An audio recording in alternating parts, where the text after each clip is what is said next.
So in this Kraken tutorial video, I'll be showing you guys how to set up daily automatic BNB buys on Kraken. So once Kraken is opened up, I want you to go to the bottom, press on Explore, press on the search bar at the top, and then type in a ticker symbol BNB. And then select it right here. Once BNB chain is up, go to the bottom right, press on Buy.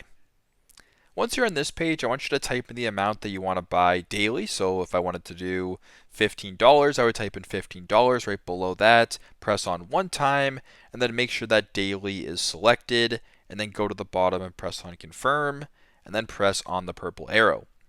On this page, you can review the transactions so you can see the amount that you're buying, the fees, the total, the frequency. You want to make sure that daily is showing, and then the payment method, of course. And then if all looks good to you and you want to proceed, go to the bottom, press on the purple confirm button, and then proceed this way with the transaction. So very simple, very straightforward. That is how to set up daily automatic BNB buys on Kraken.